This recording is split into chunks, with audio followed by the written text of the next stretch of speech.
E aí, pessoal, tudo bem com vocês? Transporte pelas membranas celulares, ele acontece por um fenômeno chamado permeabilidade seletiva. Veja, as membranas celulares elas apresentam o que nós chamamos de permeabilidade seletiva. O que é isso? A capacidade de escolher as substâncias que devem passar para dentro ou passar para fora. Essa escolha é chamada de permeabilidade seletiva. E aí nós temos dois grandes processos onde não acontece gasto energético. Kleber, e os processos com gasto energético? Clique aqui, existe no canal um vídeo somente sobre transporte ativo, ok? Vamos lá. Primeiro, transporte de pequenas partículas, ele é chamado de transporte passivo, transporte ativo. Lembra, o transporte ativo, eu já falei para vocês, ele já tem um vídeo aqui no canal falando sobre ele, portanto eu vou deixar esse processo de lado e vamos falar sobre o transporte passivo. Transporte passivo é aquele onde não há gasto de energia. Nós temos como os principais a difusão, que se divide em difusão simples e difusão facilitada, e a osmose. Na difusão, você tem transporte de substâncias químicas de um meio mais concentrado para um de menor concentração. Quando isso acontece dessa forma, do meio de maior para o meio de menor concentração, você chama isso de difusão simples. Por que isso acontece? Isso acontece quando o transporte ele é a favor do chamado gradiente de concentração. Mais à frente eu vou falar o que é esse gradiente. Na difusão facilitada, você tem proteínas que vão permitir a formação de um canal de condução de substâncias, e esse canal vai facilitar o contato entre as substâncias que estão presentes nos meios de maior e de menor concentração. Por isso o nome do processo é chamado difusão facilitada. Na osmose, quem vai trabalhar para transportar as substâncias químicas de um meio para o outro, de uma célula para outra, é a água, que é considerada o solvente universal. É ela que vai atuar como o principal componente de transporte entre os meios intra e extracelular. Nome do processo, osmose. Seguindo, existe uma segunda maneira de transportar grandes partículas. O nome desse processo é chamado endocitose. Endocitose é o que a gente chama de processo de englobamento de partículas. Tem dois tipos, se for partícula sólida ou se for partícula líquida. Partícula sólida, nome do processo, fagocitose. A própria membrana plasmática vai formar prolongamentos na sua estrutura, carregando um pouco do citoplasma junto e engolir essas partículas sólidas. O nome disso? Fagocitose.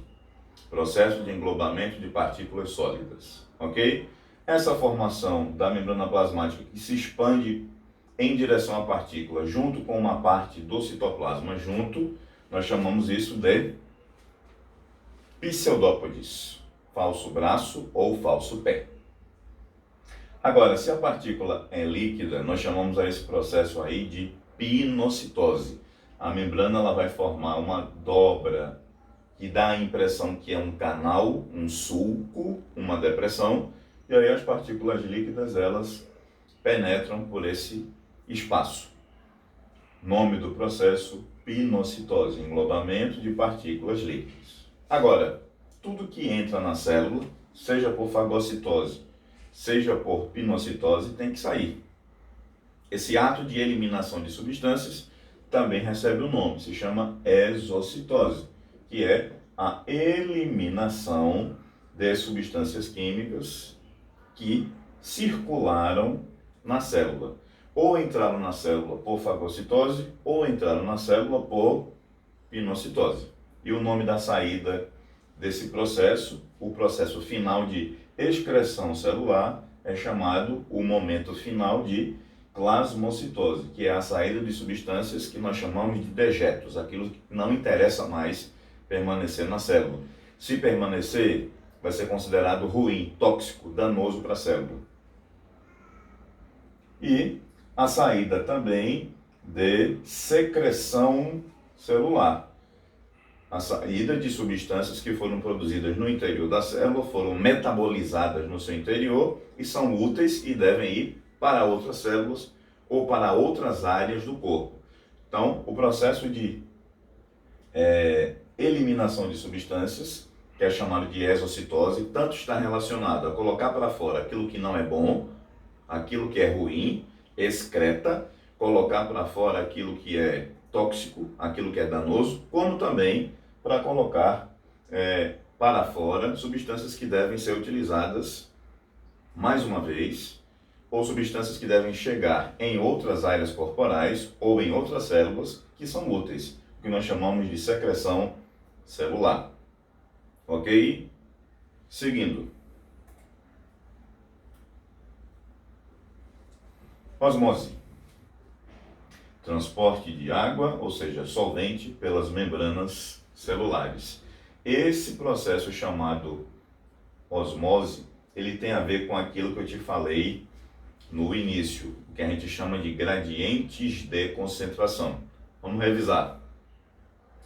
Existem 3 situações de gradiente de concentração: isotônico, hipotônico, hipertônico. O que é um meio isotônico? É um meio onde as concentrações de substâncias são iguais, estão equilibradas. Hipertônico, um meio está mais concentrado, um outro menos concentrado. Hipertônico, mais concentrado.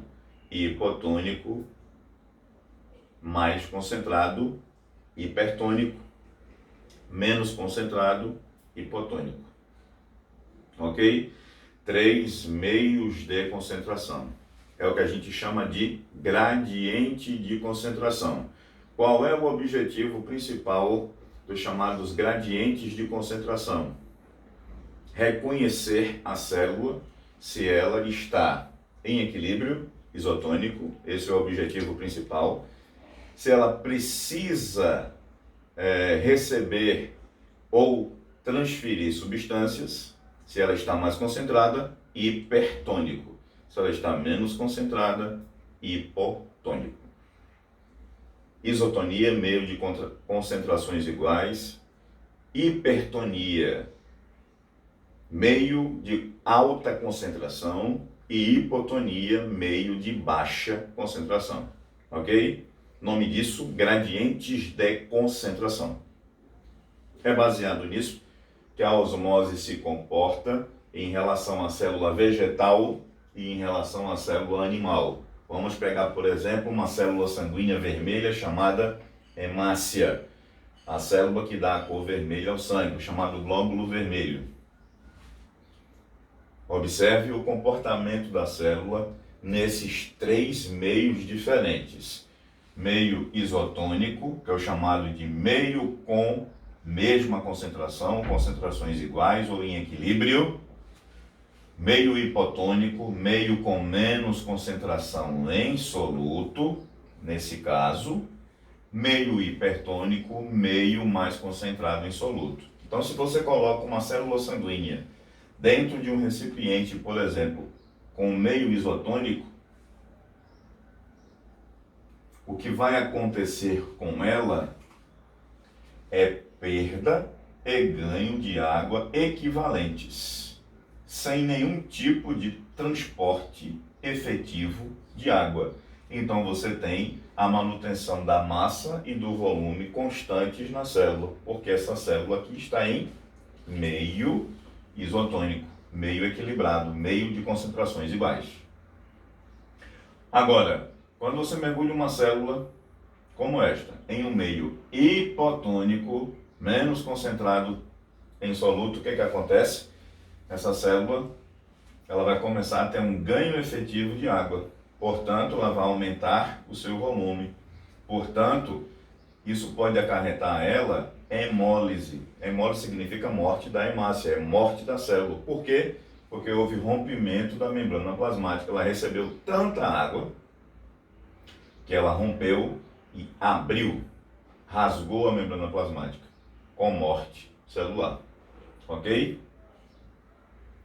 Agora, se você coloca esta mesma célula em um ambiente, em um meio hipertônico, meio com mais concentração em soluto, o que acontece é uma perda efetiva de água. O volume celular ele vai diminuir. A célula entra num estado chamado crenação. O que é isso? Ela vai ficar completamente murcha. Vai murchar. De tal forma que essa estrutura aqui, ela vai se tornar crenada. Crenação é o nome do aspecto que a célula vai apresentar se ela perder todo o seu conteúdo de água para o meio. O meio que eu estou falando, o mais concentrado em soluto do que ela, o meio hipertônico. Nestas condições, por exemplo, a gente vai citar um exemplo da conservação dos alimentos pelo sal, como acontece com a carne seca, não é? E o bacalhau, que são carnes conservadas pelo uso do sal, usando o elemento salino para conservar o alimento. A carne vai ficar o que nós chamamos de desidratada, vai perder todo o conteúdo de água que tem. Ok? Muito bem. Em uma célula vegetal, o comportamento é um pouco diferenciado. Veja, no meio hipertônico, o meio mais concentrado em soluto, vai ocorrer uma perda de água. O volume celular vai diminuir um pouco, a célula vai se tornar plasmolizada, ou seja, um pouco murcha. Lembre, plasmolizada é diferente de crenação, tá? E nestas condições, por exemplo, é que fica os vegetais quando são temperados numa salada, por exemplo, tá? Eles vão ficar com um aspecto murcho, mas diferente da crenação que acontece em células animais. Mas, professor, por que é diferente? Porque a célula vegetal ela tem um reforço a mais, uma outra membrana, que a gente vai falar em outro vídeo aqui, além da membrana plasmática como elemento de proteção às estruturas, que se chama parede celular.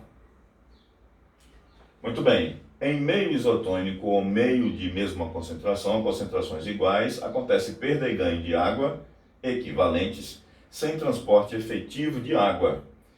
Ocorre a manutenção do volume celular de forma constante.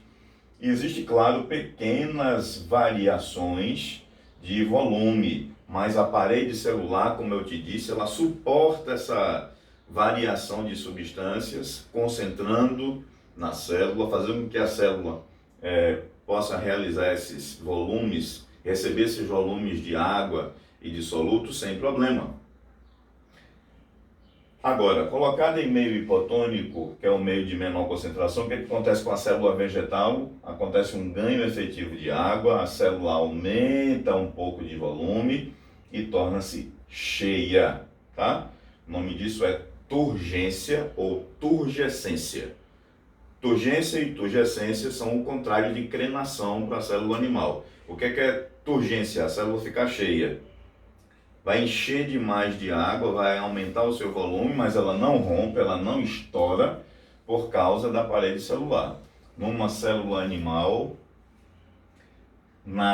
no fenômeno da turgência, ocorre o que a gente chama de plasmólise, morte da célula, hemólise. Por que acontece isso? Porque a célula não tem o reforço e a proteção acima da membrana plasmática, que é exatamente a parede celular. Então ocorre o rompimento da membrana plasmática e consequente morte da célula. Então esse fenômeno que acontece na célula vegetal, diferente da célula animal, de permitir plasmólise, desplasmólise, ou seja, célula cheia, célula turge e depois célula murcha, esse fenômeno é permitido e existe essa capacidade de suportar essa tensão, porque além da membrana plasmática, a célula vegetal tem um reforço acima da membrana plasmática chamado parede celular, que é extremamente rígido, extremamente forte, que protege a célula desse impacto do recebimento ou da perda de água na sua estrutura celular e também no seu metabolismo celular. Se você gostou desse conteúdo, se inscreve no canal, dê aquele like, compartilhe, comente. Se inscreva no canal Kleber Victor Interdisciplinar, vídeo novo todos os dias. Até a próxima.